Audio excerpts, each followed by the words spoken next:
The wind howled across the dead wasteland, blowing sharp dust into the air. Zara's skin, pale blue and dry, burned under the twin suns. Beside her, Linex limped, her ankle bleeding dark green. They had escaped the slave ship only hours ago.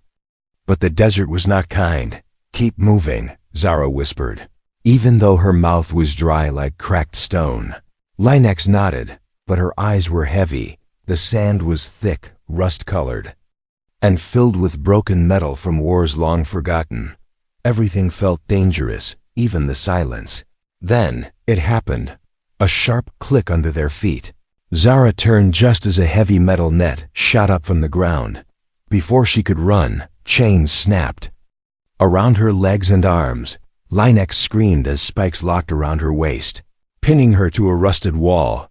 The trap was old, but it worked perfectly. It had waited in the sand for years, maybe longer. Now it had caught two alien women running for their lives. Zara struggled, but the more she moved, the tighter the chains became. Blood ran down her arm. Linex cried softly, the sound swallowed by the wind. "We're not getting out of this," Linex said, her voice shaking. Zara didn't answer. She looked around, but there was nothing, only miles of metal wreckage and cracked stone. No trees, no water, no cover, only heat, silence, and the smell of rust and old death. "Maybe someone will find us," Linex whispered, though she didn't sound like she believed it. "No one comes out here," Zara replied, her voice calm but tired. "We'll die before the suns go down." They sat there for a long time. Hours passed, or maybe more. Zara watched as Linex's eyes closed again and again. She knew her friend was losing strength and hope finally. As the wind began to slow and the light changed to deep red, Zara said, "If this is the end, I'm glad I'm not alone." Linex looked at her with wet eyes and gave a weak smile. "Me too," she said. They didn't speak after that. Their heads rested back against the rusted metal. And then Crunchura's ears twitched. She heard something, a sound that didn't belong to the wind. It was heavy, slow, and regular. Crunch, crunch footsteps. Linex opened her eyes slowly. "Did you hear that?" she asked, barely above a whisper. Zara nodded, staring into the heat shimmer in front of them. A shape was moving, dark and tall. Not a drone, not a beast. It walked like someone carrying a burden, slow but strong.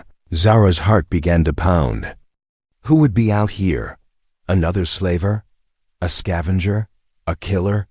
The figure came closer. Zara could now see that it was a man, tall, covered in dust, wearing something patched together from armor and cloth. He had a weapon on his back and a strange device on his arm. But what caught her attention most was his face. Not blue, not scaled, not insect-like. Smooth. Tan skin, a square jaw, and sharp eyes. He was human, a real human. Zara and Linex had heard stories of humans. Some said they were myths, giants from the old wars. Others believed they were long gone, extinct. But this one was real. He stopped just a few steps away, looked at the two chained women, and said in a calm, deep voice, "Well, this is a mess."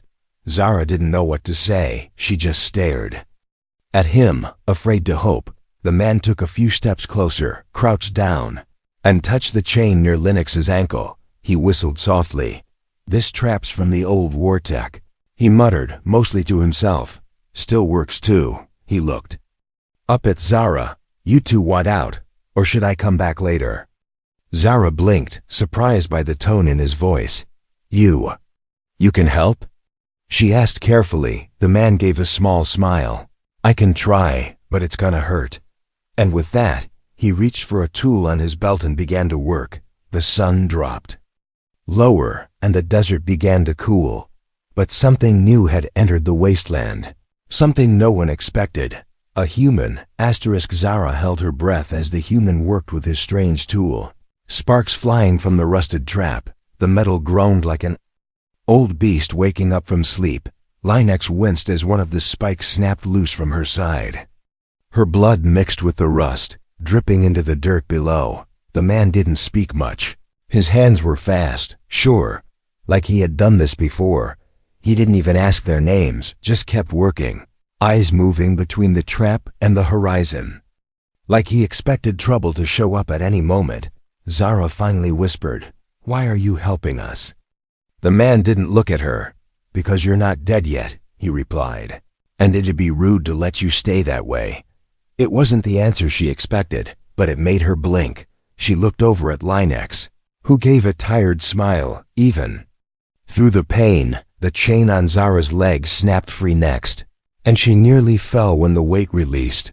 The human caught her with one arm, strong and steady, like a wall that didn't move even when the wind screamed. "What's your name?" Zara asked as he cut the last lock on Linux's waist. He stood up, wiping dust off his hand. "Connor," he said, then turned. "If you can walk, follow me. If you can't stay and die here, no more words, no offer to carry them, just—" That simple choice, Zara felt something stir inside her. Pride maybe, or just stubbornness. She helped Linex up, and together, they followed him across the cracked red ground. The desert felt different now. The silence wasn't empty anymore. It was watching, like something had noticed the trap had failed. The shadows stretched longer, and the air grew colder. Connor walked in front, quiet, scanning the distance. He wasn't just a man. Zara realized he was a survivor. They walked for an hour, maybe more. Not speaking, Linex limped but didn't complain. She leaned on Zara, who kept glancing at Connor's back. He didn't walk like a rescuer. He didn't move like someone who cared about reward or thanks. He moved like someone waiting for danger, someone who expected the worst at any moment. Suddenly, Connor stopped, raised a fist, and knelt. Zara froze, her heart pounding. Linex nearly collapsed beside her. Connor tilted his head, listening. Then they heard it too. A soft buzzing in the sky, faint but rising, like a swarm of angry metal wasps' drones. Connor turned, his voice low but clear. "We're being hunted." Zara's throat tightened. "Slavers?" "Worse," Connor replied. "They're not looking to capture." From behind the distant hills, 3 small machines appeared, floating low and fast. Each one was black, shaped like a blade, with glowing red eyes. They locked on the group instantly and started closing in. Connor didn't run. He pulled a strange weapon from his back, a rifle, but not like any Zara had seen before. It shimmered as he powered it on. "Get to the ridge," he said to them. "There's a hole behind the rocks. Go now, don't stop." But Linex started to speak. "Now." Connor shouted, and then fired. A flash of light cracked through the sky. One drone burst apart, pieces raining down like burning insects. Zara pulled Linex and ran. Her legs screamed, her lungs burned. But she didn't stop. She didn't dare. Another explosion behind them. Then a strange buzzing passed by her ear. One of the drones had dodged the shot and was circling overhead. But before it could strike, Connor jumped onto a broken tower and leaped. His body slammed into the drone, blade in hand, and with one clean slice, it fell dead to the sand. They reached the rocks, breathless, bleeding, and dove into the hole Connor had described. It was a narrow crack, just wide enough to fit, but deep enough to hide them. Zara held Linex tight, covering her mouth, waiting. The last drone hovered above them, scanning the area. It moved back and forth, then paused, listening. Zara's heart felt like it would explode. Linex didn't even blink. Then boom. A rock thrown from a distance struck the drone from behind. As it turned, Connor was already there. He fired once, twice, then stabbed forward. With something that sparked blue lightning, the drone dropped. Zara watched him walk slowly toward their hiding place, smoke rising behind him. His armor was scratched, a bit of blood on his lip, but he was alive. His eyes were calm, focused, ready for more. He knelt down, looking into the crack where they hid. "That's the welcome party," he said. "More will come." Zara nodded slowly, unable to stop, staring at him. This wasn't luck. It wasn't just a rescue. This was something else. This was the day they met a human, and nothing would ever be the same again. *. Connor led them through the deep cut between two rusted hills. His steps never slowed, even though his left shoulder was bleeding. Zara watched him from behind, her mind spinning with questions. He had just fought 300 drones like they were nothing, and now he acted like it was normal, like it was just another walk through the waste. Linex stumbled again, and Zara caught her. "Just a little more," she whispered. Though she didn't know how much more they could take, their feet were raw, and Linex's skin had turned pale green. Too much blood loss. Finally, Connor stopped near a half-buried metal dome poking from the sand. The door looked sealed shut, but he waved his hand over a small panel. A faint blue light blinked, and with a loud hiss, the door opened. Cool air rushed out, mixed with the sharp smell of old machine oil. They stepped inside. It was dark, dusty, but safe. The walls were marked with strange human writing, faded from time. Zara had seen symbols like these only in old war stories. She touched one gently, wondering how long this place had been forgotten. Connor activated a few lights, dull yellow beams flickering above. He pulled out a small bottle and tossed it to Zara. "For her," he said, pointing at Linex. "Let her drink slowly." Zara opened it and sniffed clean water. Real water. She helped Linex sip, drop by drop. The girl's hands shook, but her eyes slowly gained focus again. Connor sat near an old console and pulled off his chest armor. Underneath, his shoulder was bruised and bleeding from a deep cut. Zara took a step forward, unsure. "That wound, I've had worse," he said, wincing as he cleaned it with a piece of cloth soaked in liquid flame. He didn't scream, didn't complain, just breathed through the pain. "Why are you really here?" Zara finally asked. "No one comes to this planet for fun." Connor didn't answer right away. He looked at her, eyes tired but sharp, then said, "I'm hunting something." Zara frowned. "Slavers?" He shook his head. "No, something older, something worse." He tossed a small disc onto the table. It projected a hologram, blurry shapes, twisted metal, and something moving in the dark. Zara didn't recognize it, but it made her cold inside. "They call it a hollow seraph," Connor said. "It used to be a war machine, built by a forgotten race, but it doesn't just kill, it controls, corrupts, eats tech, minds, even flesh." Zara stared at the floating image. The way it shimmered like a ghost. "Why would it be here?"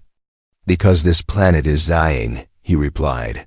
"And dying things attract monsters." For a long moment, no one spoke. Only the humming of the bass and Linux's shallow breathing filled the room. Zara sat down, her legs weak. "You could have left us," she said quietly. "Most people would." "I've seen too many left behind," Connor replied. "I don't want to be one of them, not again." His words hung heavy in the air, full of old pain, the kind that never really healed. Zara didn't ask what he meant. She understood too. Many had died under the slaver's hand. Too many were forgotten in this wasteland of metal and bone. Suddenly, the lights flickered, and the floor shook. Not violently, but enough. Connor stood fast, looking at the walls like they'd whisper. "A warning. It's here," he said. "What? That machine?" Zara asked, heart racing. Connor nodded, his voice low. "Or something that follows it. This place is no longer safe. We rest for 1 hour, then we move, and next time," he glanced at Linex, "you'll both need to run." "Faster," Zara nodded, and despite the fear growing inside her, a strange feeling started to rise as well. Not panic, not despair, hope. She didn't know who this human truly was, or what he had seen. But one thing was clear, he didn't run from danger. He walked into it, blade ready, eyes forward. And for the first time in her life, Zara felt like maybe the stories were true. Maybe humans really were built for war. Maybe they really were. The monsters that hunted monsters, and maybe, just maybe, they were her only chance to survive. Asterisk.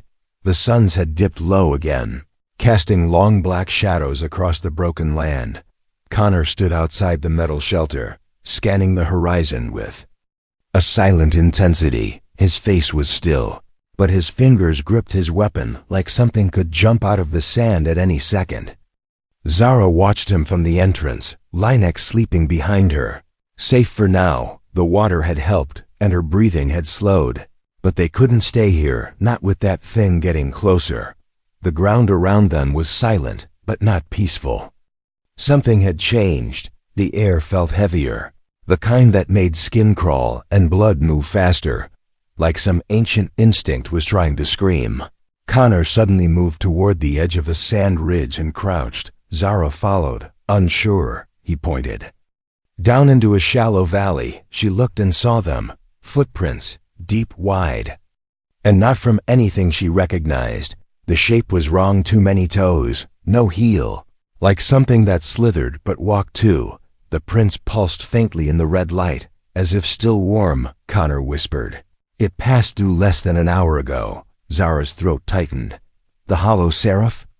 Or something it controls, he said. Either way, we move before night fully falls. They packed what little they had, a power cell, water bottle, a flare, a small kit of human tools Zara didn't understand. Connor lifted Linex gently, carrying her with ease. His arms were strong but careful, like he'd done this before. They left the shelter behind and entered the lower valleys, where rusted towers leaned like broken bones. Shadows moved here, even when there was no wind. Zara walked behind Connor, her eyes darting between the metal shards and hollow shells of dead machines. Every sound echoed, every silence screamed. They came upon a wall, half buried in the sand, covered in claw marks, not animal marks, but something more intelligent, more cruel. The metal had been torn like paper, symbols scratched. Out by something with purpose, Zara reached out and touched one mark. Her fingers trembled. Whatever did this wanted to erase us. Connor didn't speak, but his jaw tightened. He scanned the wall. Then the sky. We're close, he said finally. There's a relay tower up ahead. If I can boost a signal, I might draw a ship, maybe even warn others. Others? Zara asked, surprised. There are more humans out there? Connor didn't look back. Not many, but enough. As they moved forward, the wind suddenly stopped, not slowed, stopped. The air froze in place. Not a grain of sand moved. That's when they heard it.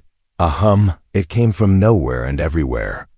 Low and cold, like a machine whispering through metal teeth. Linex stirred in Connor's arms, her eyes wide with fear. It's near, she said softly. I feel it. Zara looked at Connor, but he already knew. His face was hard now, focused. He handed Linex to Zara without a word, then stepped forward, alone. He pulled something from his pocket, a small black orb with a blue light pulsing inside. He threw it into the sand, and it exploded in silence, sending out a wave of light. The ground lit up in lines, old wires, buried tech, long dead circuits. They came alive for just a moment, and they showed it, a shape, far away but watching. Not solid like metal stitched into shadow, its head turned, glowing eyes locking onto them through the sand and steel. Then it vanished again, gone like smoke. In the wind, Connor turned back. Fast, run. They ran. Zara didn't look back. Linex clung to her, whispering things in her own language, prayers or curses she didn't know. The metal around them vibrated. Towers shook. Small machines began to stir as if something ancient had ordered them awake. They reached a narrow canyon, only wide enough for one person at a time. Connor jumped down first, turned, and pulled them after. As they ran, Zara noticed something strange. Connor was smiling, not a happy smile, a hunter's smile, sharp and cold, like he had found the thing he came for. At the end of the canyon was a half-fallen relay tower, reaching toward the sky like a broken spear. Connor kicked open the base and threw his pack inside. He started connecting wires, hands moving fast even as thunder rumbled underground. Zara held Linex close, her body shaking. What are you doing? She shouted, calling it here, he answered. If I'm right, it'll follow the signal, and when it comes. He looked at them, for the first time, eyes full of something that almost looked like warmth. You'll already be gone, asterisk. Connor's fingers danced across the panel like he had done this 1,000 times. Sparks jumped from the wires, and the tower began to hum with life. A faint blue pulse ran through the old metal frame and disappeared into the sky. Zara felt it. Deep in her bones, something had been awakened, not just called, but challenged. Linex sat beside her now, still weak but alert, watching Connor like he was something not fully real. Something pulled from a tale too old to be true. The ground didn't shake, but the silence grew heavy again, like the air was waiting to exhale. Connor looked up at the tower, then turned back. "We don't stay here, it'll find this place, but I've delayed it. Where do we go now?" Zara asked, standing and brushing rust from her clothes. He pointed east, toward a broken cliffside that shimmered strangely in the light. "There's something buried there, something your people don't remember, but mine do." Zara didn't argue. They followed him, walking fast and low. The ridge was steep and narrow, and the cliffside looked impossible. But as they climbed higher, something strange appeared, a carved human symbol, still untouched by sand or rust. Connor placed his hand against it, and the wall slid open, like it had been waiting just for him. Inside was cold air, dry but clean, and darkness deeper than night. They entered one by one, the door closing behind them. The light came from strips along the walls, old but still alive. The hallway was narrow, filled with dust and the quiet sound of machines still dreaming after years of sleep. Zara held Linux's hand tightly while Connor walked ahead, not like a guest, but like someone returning home. They passed rows of metal doors, some broken, some sealed. In one room, they saw shattered glass pods with human skeletons inside.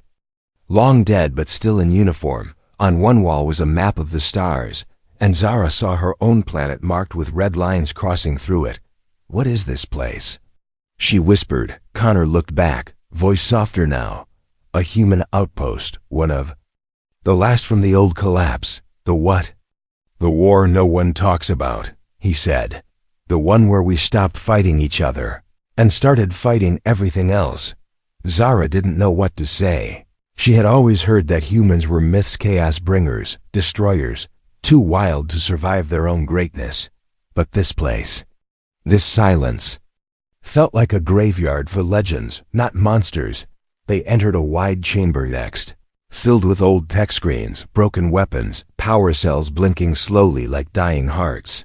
In the center was a chair connected to wires that reached the ceiling. Around it were images of different alien species, including hers. And beside each image, notes, signals, translations, warnings. "They studied us?" Zara asked, confused. Connor nodded.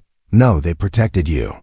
This station sent out warnings when your world was being scouted by the hive fleets. But no one answered the signal, not even Earth." Zara stepped closer to a dusty screen and wiped it clean. A message appeared in human script, and Connor read it out loud. "If this station is found, remember us, we tried." His voice broke slightly at the end, but he looked away, pretending it didn't. Linux touched his hand carefully, like comforting something wild. Connor didn't pull back. He activated another terminal, and lights flickered to life, showing a 3D map of the planet. On it were red dots moving toward their location, slow but steady. Not machines, not animals, something between. "They're coming," he said. "All of them." Zara's voice was cold. "Can we run?" Connor shook his head. "No more running." He turned to the center of the chamber and opened a hidden locker. Inside was a weapon, sleek, old, and glowing blue with stored energy. It was shaped like a rifle but had no barrel, no trigger, just a grip and a thought interface. Human tech, powered by the mind, not the hand. Connor picked it up like it belonged to him, and maybe it did. He looked at the two alien women, the ones he had saved, the ones who now watched him not with fear, but with something else, something close to belief. "You still think I'm here by accident?" he asked quietly. Zara shook her head. "No," she said. "You came for this. You came to finish something." Connor nodded once, not smiling, not proud, just ready.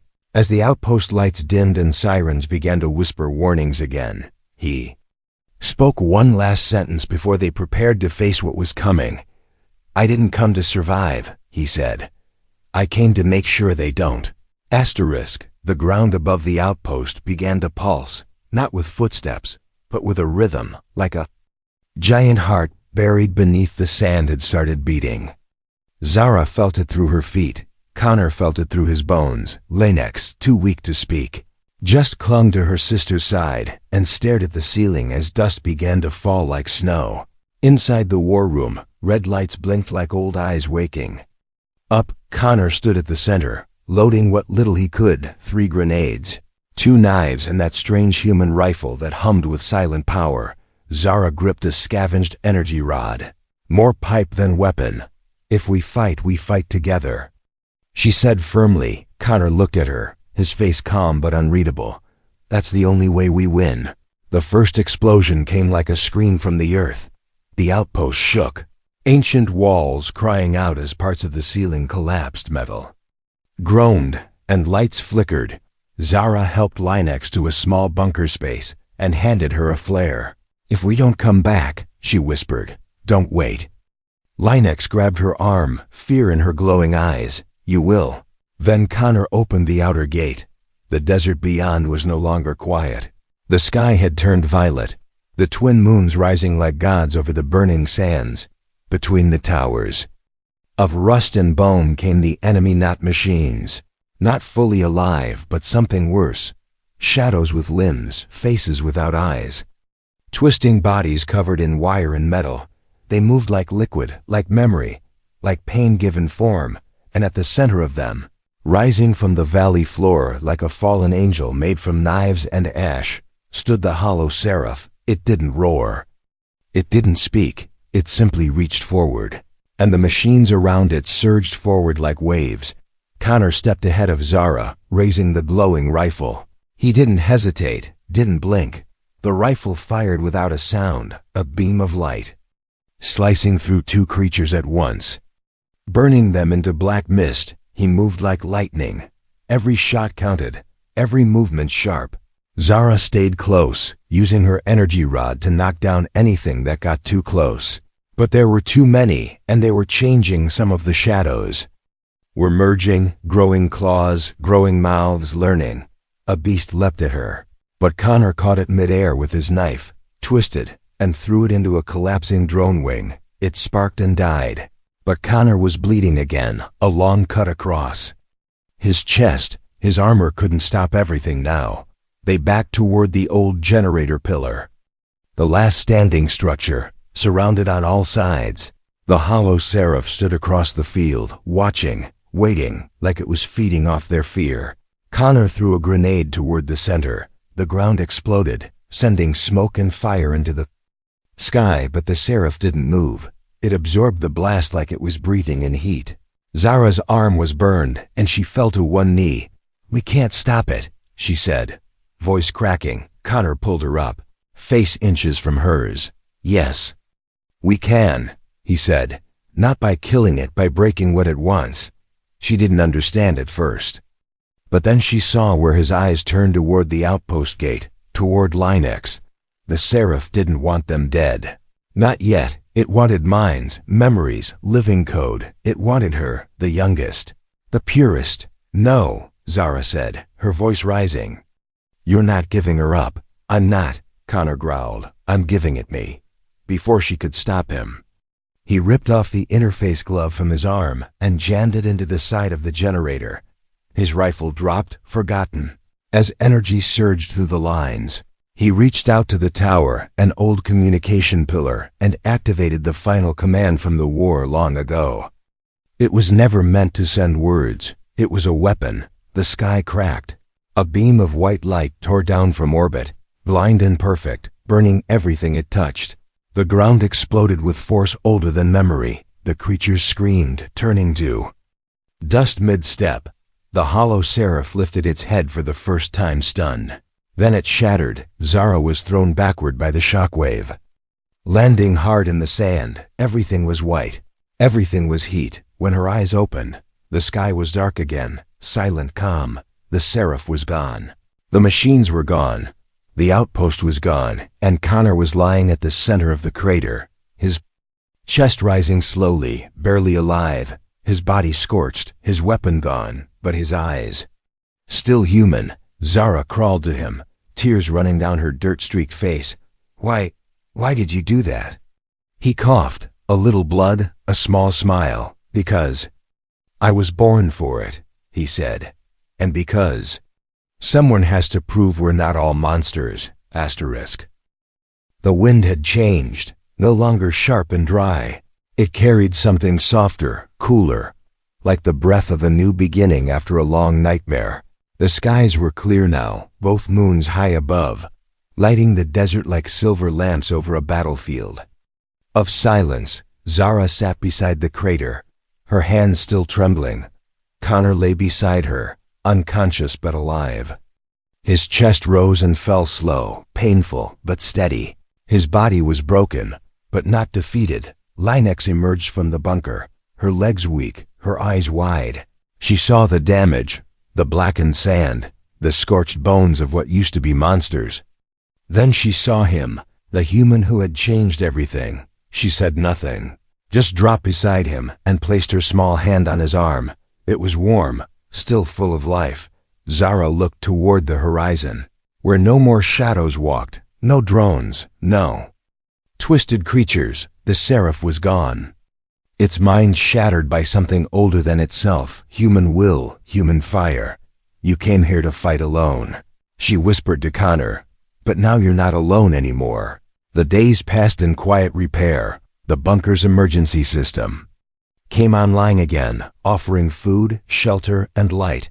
Linex recovered quickly, her laughter returning like music in a place that had forgotten what joy sounded like. Connor woke on the third day, groaning like an old machine. His face was pale. But when he saw them, his eyes softened. "Still here?" he asked, voice hoarse. Zara smiled.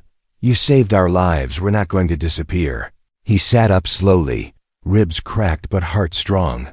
He looked around at the now empty wasteland. "It's quiet. It's over," she said. "You did it." He didn't respond right away, just stared up at the sky, then said, "I didn't do it alone." The following week, they buried the old skeletons found in the outpost. Soldiers who had died nameless, far from home. Connor carved their names into a metal wall using an old blade, even when he didn't know who they were. He said, "They mattered." Zara watched him with new eyes, not as a myth or a warrior or even a hero, but as a man who carried too many ghosts and still chose to walk forward. Not for power, not for glory, just because it was right. When it came time to leave, Connor stood outside the outpost ruins, looking across the wide empty plains. "There's a relay tower farther west," he said. "Might be more survivors out there, maybe even a human ship still listening." Zara stepped beside him. "You're going to keep searching?" He nodded. "I have to. If anyone's left, they need to know Earth still remembers, even if it's just me." She was quiet for a long time, then said, "Then we're going with you." Connor turned, surprised. "You don't owe me that. We don't owe you," Zara said softly. "We believe in you," Linex grinned, holding a small scanner she had fixed herself. "You saved us. Now we help save others. That's how it works, right?" He stared at them, this human who had once walked alone through a desert filled with death, and now stood beside two alien women who had once feared him. Now they followed him, not because he was stronger, but because he gave them something no one else had. Hope. They walked together, across the wastes that no longer whispered with horror, heading toward the unknown, toward the stars, toward a future built not from fear, but from fire, trust, and something deeper, and somewhere far. Beyond the sky, in places still crawling with darkness, the name human would be spoken again, not with hate, but with awe.